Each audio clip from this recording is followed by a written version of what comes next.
Bom dia, irmãos, graça e paz. Vamos dar continuidade na temática que eu iniciei há 2 semanas. Nós falamos aqui sobre o encontro de Jesus com aquele homem leproso. Eu quis iniciar com ele falando dessa associação que a Bíblia e os estudiosos entendem da lepra com o pecado. Vimos que a lepra não é apenas um problema externo, dermatológico, mas ele é profundo, assim como o pecado. Ele está impregnado na natureza humana. Nós pecamos porque somos pecadores e não o contrário. É a doutrina da depravação total. Não existe área da vida que não seja afetada pelo pecado, né? Nossa mente, a nossa vontade, tudo foi afetado. E hoje eu gostaria de falar de um segundo encontro que Jesus teve, e a partir dele também nós vamos perceber outras doutrinas presentes da graça. Eu convido você a abrir comigo a sua Bíblia no Evangelho de Lucas. Lucas, capítulo 9. Evangelho de Lucas, capítulo 5.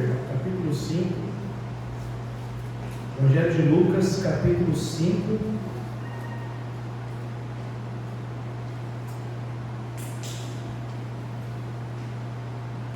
A partir do verso 27, Lucas 5, 27. Falei 9 porque o episódio é narrado por Mateus no capítulo 9 também, e por Marcos no capítulo 2. Lucas 9, 27 diz assim: depois disso, Jesus saiu e viu um cobrador de impostos chamado Levi, assentado na coletoria, e disse-lhe: segue-me. Ele, deixando tudo, levantou-se e o seguiu. Fez Levi um grande banquete em sua casa, e havia ali uma multidão de cobradores de impostos e outros que estavam com ele à mesa. Os fariseus e seus escribas murmuravam contra os discípulos de Jesus, dizendo: por que comeis e bebeis com cobradores de impostos e pecadores? Respondeu Jesus: não necessitam de médicos sãos, e sim os enfermos. Eu não vim chamar justos, e sim os pecadores ao arrependimento. Pai, te damos graças pela tua palavra, pedimos que o teu Espírito venha falar aos nossos corações nessa manhã, que possamos estar atentos à tua voz, ouvindo, ó Pai, sendo ministrado por ti. É o que nós te pedimos em nome do teu Filho Jesus. Leva cativo o nosso pensamento agora, a tua presença, e conduz esse momento. O teu louvor e para a tua glória te pedimos. Amém. Então, irmão, só recapitulando, nós falamos do leproso no primeiro encontro, fazendo essa associação da lepra e da doutrina da depravação total do homem. E hoje, nesse encontro de Jesus com Levi, nós vamos ver a doutrina da graça irresistível, da eleição incondicional, aqui presentes na narrativa desse episódio. O primeiro, é interessante nós perguntarmos quem era Levi, Levi ou Mateus, Os dois nomes são hebraicos. Levi significa aquele que une, associado. Lia colocou o nome de Levi em um dos seus filhos, desejando que Deus unisse a sua alma à do seu marido, Jacó. Daí o significado, aquele que une, associado. Levi está presente, especialmente na cultura hebraica, com a consagração, o trabalho a Deus. A tribo de Levi cuidava disso. E Mateus significa dádiva, dom de Deus. Então, possivelmente Mateus começa a se chamar de Mateus, mostrando essa transformação que a graça operou na vida dele a partir do encontro. Tem a ver com essa nova identidade. E Levi, ele era cobrador de impostos. O trabalho dele que trazia como consequência o ódio de todos os seus compatriotas.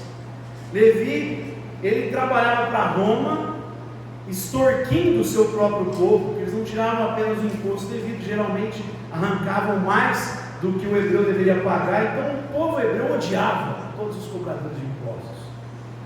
Ele cobrava os impostos no caminho dos produtos que passavam da estrada de Damasco para o Egito, era onde ele se localizava. Então todos os produtos que passavam por lá, os impostos eram cobrados, assim como os impostos dos barcos que atravessavam para fora da região de Herodes, era cobrado imposto também. Além desses impostos, tinham outros 3 principais, que era o imposto de propriedade, que tinha que pagar, o imposto de renda e tinha o imposto per capita, né? Era dividido entre cada pessoa, cada indivíduo ali, tinha que pagar esse imposto. Parece que nossos políticos tinham uma escola aí para aprender a colocar impostos sobre nós. Naquela época havia essa cobrança exacerbada, exagerada sobre o judeu, o hebreu, dificultava muito a vida deles. Inclusive o episódio da pesca maravilhosa tem a ver com isso, porque boa parte tinha que ser paga em impostos. Então por isso aquela pesca que, além de pagar os impostos, sobrou demais, né? Por isso Pedro fica admirado, se entrega literalmente ali naquele momento a Cristo Jesus, né? Afaste de mim, sou um pecador. Ele fica com temor, fica perplexo, admirado com a revelação de Deus através de Cristo Jesus na vida dele. Mas Mateus, então, por conta disso, tinha esse ódio dos seus irmãos.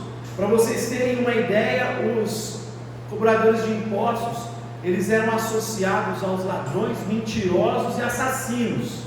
Olha como que a moral deles era boa. Um cobrador de impostos não poderia servir como testemunha em algum caso jurídico. Não podia testemunhar porque eles não eram confiáveis. Os judeus não confiavam neles. Você assistiu algum filme ou algum episódio do The Chosen, lá, Mateus escondido, o pessoal tinha raiva, tinha ódio dos cobradores de impostos. E aqui a gente já tira um primeiro ensino desse texto, desse encontro de Jesus com Levi. Nós percebemos que esse homem odiado, rejeitado pelos seus, é escolhido por Deus, porque toda escolha é baseada no que Deus decide. Aí, o chamado de Cristo Jesus, nós aprendemos aqui, ele é soberano. O chamado é soberano. É Deus quem decide quem vai ser chamado. É Deus quem escolhe aqueles que serão salvos. É Deus que ressuscita. Afinal de contas, como nós falamos aqui sobre a lepra e o pecado, é impossível alguém em pecado, que a Bíblia associa como alguém morto em transgressões, responder a Deus, responder ao apelo de Cristo Jesus. Como que um morto pode responder? Ele só pode dizer sim a Cristo Jesus se Deus o ressuscitar primeiro. Isso é o milagre da conversão. Por isso que a conversão é um milagre. Vocês estavam mortos nos seus pecados. O Deus dessa era cegou o entendimento dos incrédulos, a fim de que eles não entendam a verdade do Evangelho. Então a condição do homem sem Deus é de cegueira total, é de alguém numa situação totalmente incapaz de responder aos apelos, à mensagem. Ele só pode responder se Deus o escolher, se Deus o chamar. Então não importa a pessoa, pode ser o cara que conviveu na igreja, na religião, cresceu totalmente educado, que praticava boas obras. Deus pode chamar esse cara, não porque as boas obras dele vão fazer ser salvo, porque Deus que escolhe, mas pode ser um sujeito pecador, pode ser um sujeito odiado pelos seus, pode ser um sujeito que todo mundo olha e fala, é impossível esse sujeito ser salvo, como era visto pelos religiosos daquele contexto. Eles achavam que era impossível um cobrador de impostos ser salvo, ser alcançado, servir a Deus. Mas Jesus está mostrando não apenas para aqueles religiosos, mas para qualquer leitor das Escrituras, que não importa o tipo de pecado que nos aprisiona, se Cristo chamar, os nossos ouvidos serão abertos e nós vamos poder dizer sim a Ele. O chamado é soberano. Não importa o que eu tenha feito no meu passado, não importa o quão carregado de pecados que eu esteja, não importa a miséria de família que eu fui gerado, se Cristo chamar, eu vou ressuscitar dentre os mortos. Amém? Ele que escolhe, é Ele que chama.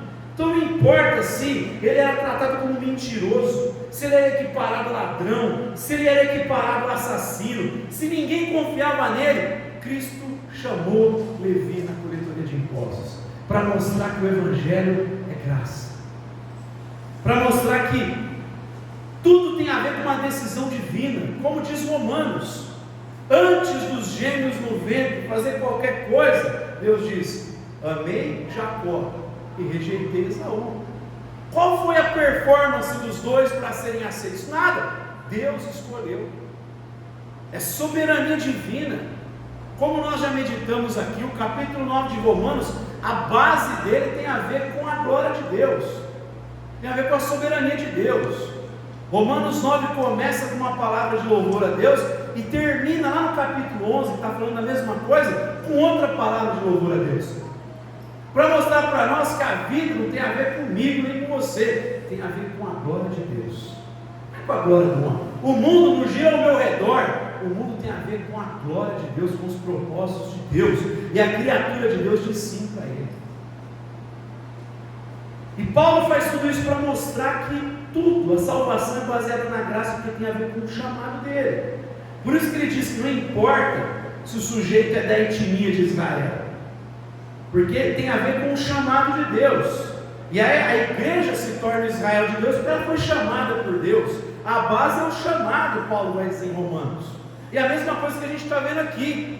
Por que que um sujeito que era visto como alguém impossível de servir a Deus é chamado? Porque tem a ver com o chamado soberano de Deus. Essa é a maravilha, meus irmãos, da mensagem. É graça, não é performance religiosa. É por isso que Jesus conta a parábola que um fariseu religioso diz: olha, obrigado porque eu não sou igual a esse pecador, eu dou dízimo, faço tudo isso, eu jejuo 2 vezes por semana. E o outro fala: tem misericórdia, eu sou um pecador. E Jesus diz: esse aí foi ouvido por Deus, não aquele que se apoia na sua própria justiça, não aquele que pensa que a sua performance religiosa vai conseguir fazer com que ele tenha acesso a Deus, que ele obtenha o favor de Deus através do seu esforço, do seu mérito, do seu conhecimento, porque ele vai todo domingo na igreja, porque ele dá o dízimo, porque ele oferta na vida dos outros. Se você se baseia nisso, você é o mais miserável de todos os homens. Você está colocando a tua fé no lugar errado. A mensagem do Evangelho é: como você é morto, incapaz, e como eu sou um morto, incapaz, como até os meus melhores atos de justiça para Deus são como um trapo imundo. E abre parênteses, trapo imundo lá tem a ver com o absorvente da mulher. É isso que a tua melhor obra de justiça para Deus é como um trapo imundo. Eu não posso me apoiar nisso para dizer: olha, Pai, o que eu fiz. Agora, se eu colocar minha fé nos méritos de Jesus e falar: eu sou um miserável, eu não consigo quitar a dívida, eu confio totalmente na obediência de Jesus, eu coloco a minha fé nos méritos de Jesus, aí a Bíblia diz: você se torna bem-aventurado, feliz, você se torna alguém salvo, justificado diante de Deus. É graça. Esse é o Evangelho.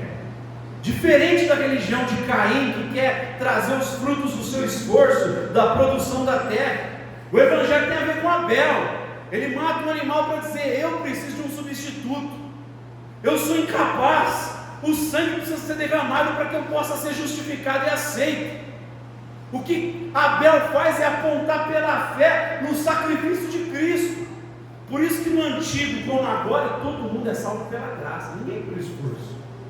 No Antigo Testamento eles olhavam para frente, para a cruz. Hoje a gente olha para trás, para a mesma cruz, para o mesmo sepulcro vazio.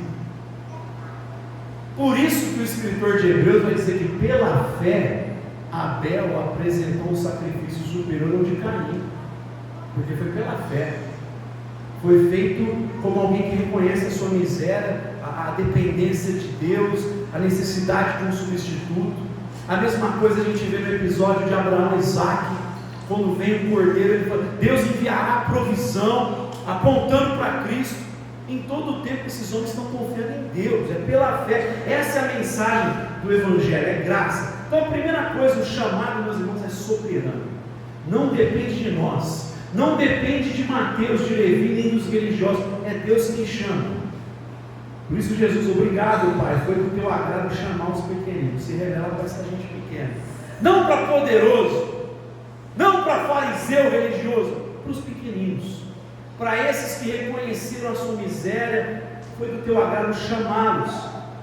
Outro versículo para dar sustentação aqui, quando Jesus conta a parábola do semeador que saiu a semear e os 4 tipos de solo, e aí os discípulos vão perguntar para ele, e aí Jesus fala assim: Senhor, explica essa parábola. A vocês foi dado o privilégio de conhecer os mistérios do reino de Deus, mas não a todos. Deus escolhe. O chamado é soberano.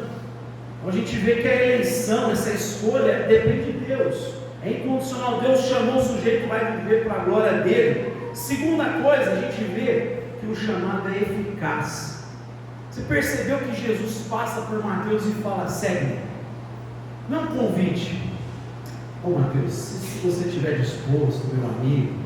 Jesus dá uma ordem para ele: segue-me. E Mateus imediatamente se levanta.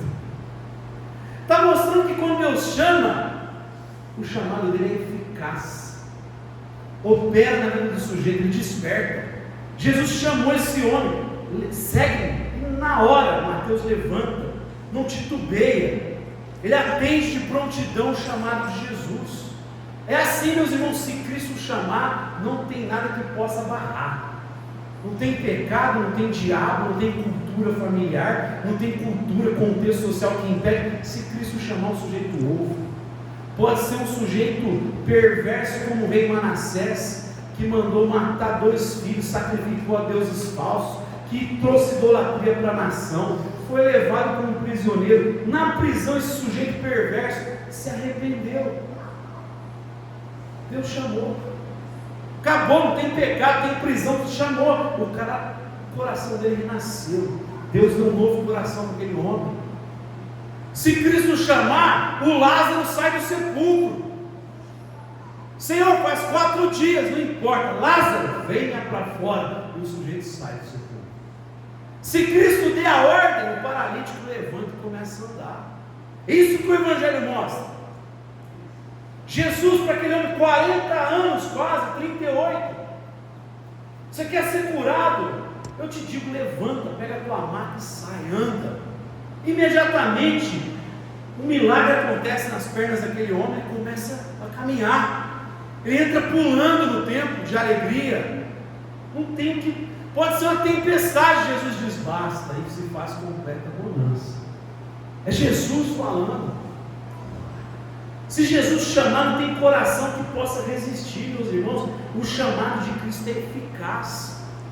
Se Ele escolheu, Ele chamou, não tem que possa barrar. Isso tinha que nos incentivar a testemunhar do Evangelho.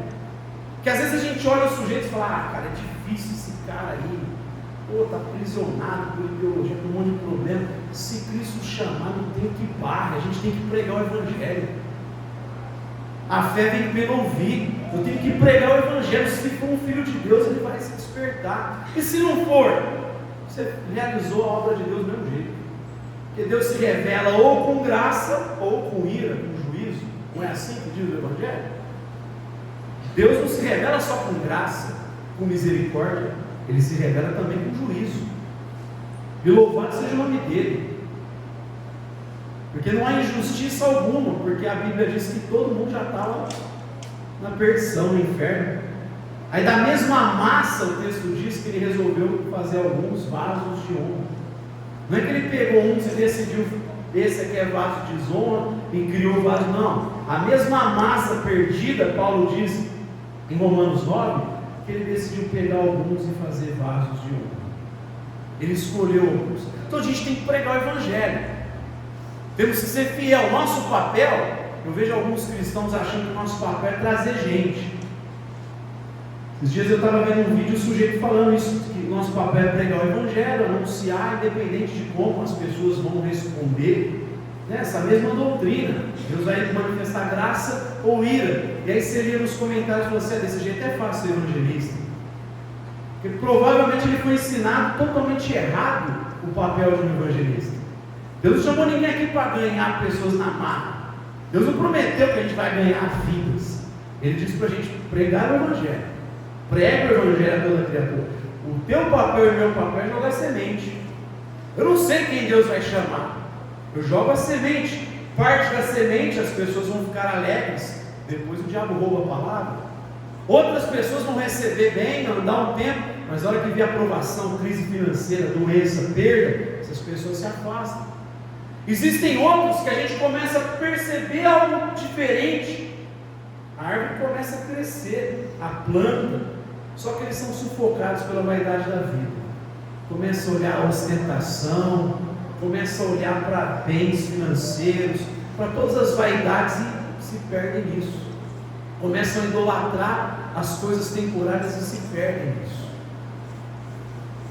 Tem muita gente assim, e pastores assim, se perdem no caminho porque estão preocupados com número, com ostentação, não perseveram. Agora diz o texto que tem semente que cai em boa terra e vai produzir 60, 100 por um. Então o nosso papel é jogar semente. A gente tem que ser incentivado a pregar a tempo, fora de tempo, repreender, mostrar o erro, exortar racionalmente, moralmente e emocionalmente encorajar, e com longanimidade, porque cada um tem o seu ritmo. Eu não sei que hora que o Espírito vai virar a chavinha lá no coração. Eu já contei aqui o testemunho do irmão Ronaldo Lindora, foi missionário na África. Enquanto ele se preparava para trabalhar lá pela Jocum, ele na sede da Jocum, ele ia fazer evangelização na cidade. E aí ele foi um sábado num lugar que o dono do bar estava num dia ruim. E ele chegou a vir falar de Jesus, tinha 18 anos. E o cara falou assim: eu não gosto de crente, odeio igreja.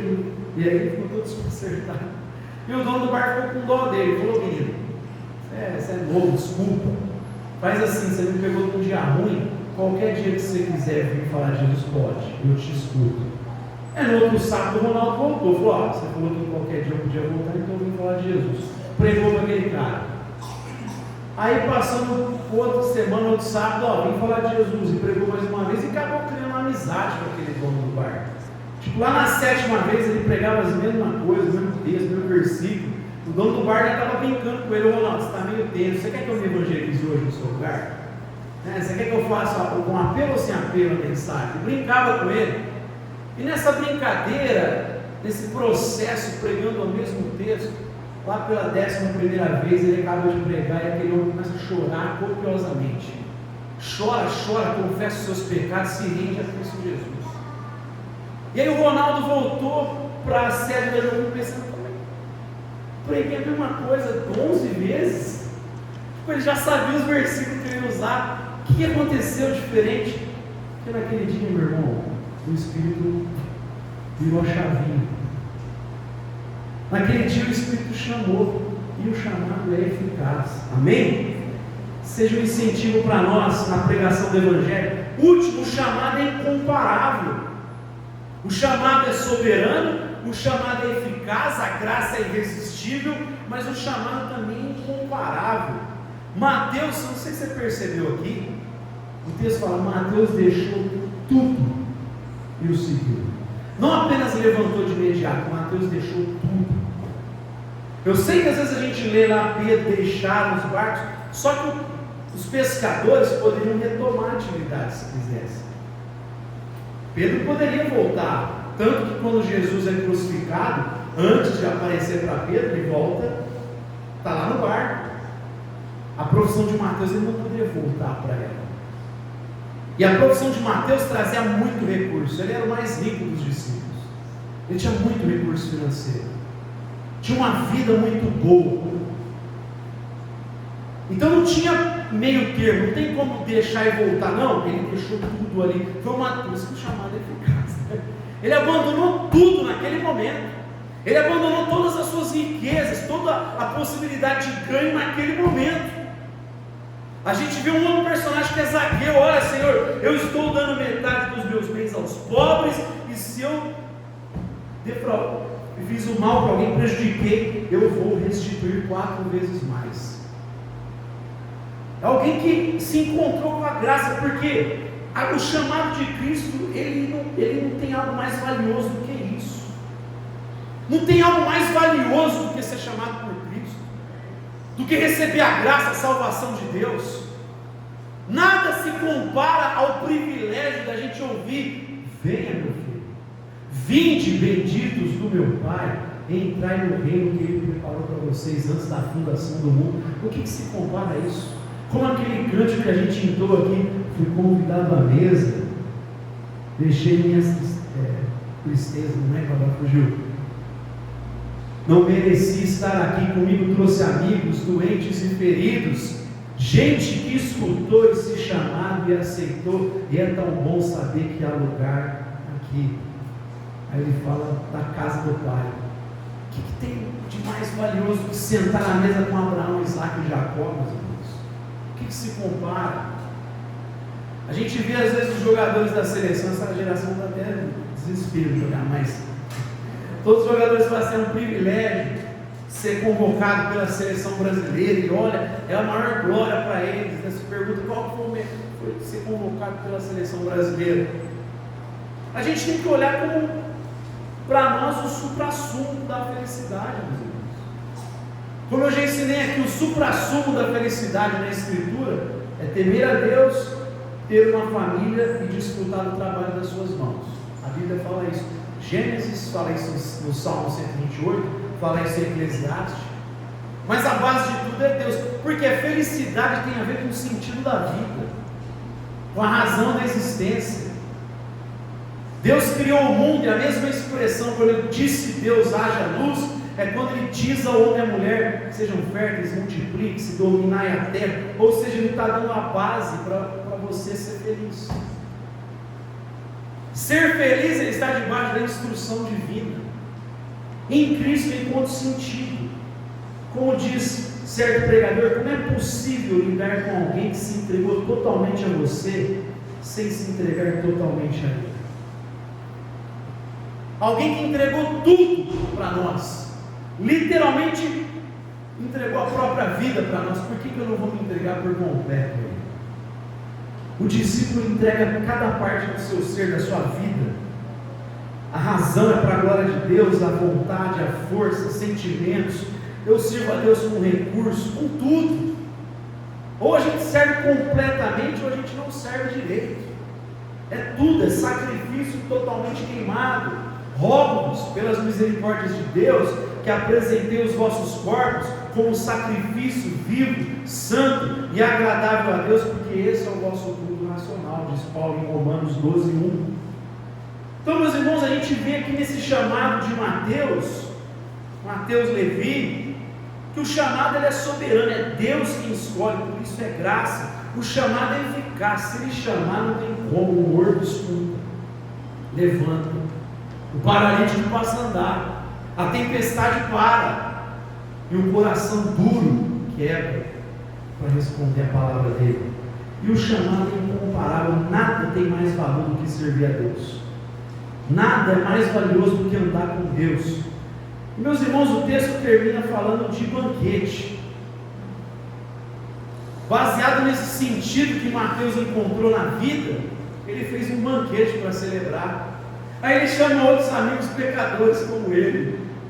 Já que Jesus me acolheu, eu vou chamar outros pecadores. E Jesus vai lá e senta com os pecadores, se assenta com aqueles mal vistos pela sociedade. Lembra? São vistos como ladrões, equiparados a ladrões, assassinos, mentirosos. E Jesus está sentado com eles e fala: porque eu não vim chamar justos, eu vim chamar pecadores ao arrependimento. Eu não vim para são, eu vim para doente. Quem acha que é são vai ficar preso nesse coração presunçoso. Quem assume que é doente é para esses aí que eu vim manifestar a minha graça. Meus irmãos, o texto termina com celebração, assim como nós vamos concluir o nosso culto com celebração nessa manhã. Celebrar o sacrifício de Cristo Jesus, celebrar que essa ceia aqui, que nós experimentamos juntos, e que revigora a nossa força, que nos lembra que a gente depende de Cristo Jesus em todo o tempo. Por isso eu preciso comer do pão, que é o seu corpo, e beber do cálice, que é o seu sangue, que me lembra que eu estou debaixo de uma nova aliança, que é da graça, e que eu preciso me alimentar de Cristo, porque eu não posso viver pelas minhas próprias forças, de maneira autônoma. Eu preciso viver debaixo da dependência de Cristo, das normas de Cristo. Mas além disso, é lembrar que um dia nós vamos estar desfrutando desse banquete na eternidade. Amém? Com esse coração eu convido você a ficar de pé. Feche os seus olhos. Vamos dar uma palavra de oração. Logo depois da oração, pedir para os irmãos servirem os elementos da ceia.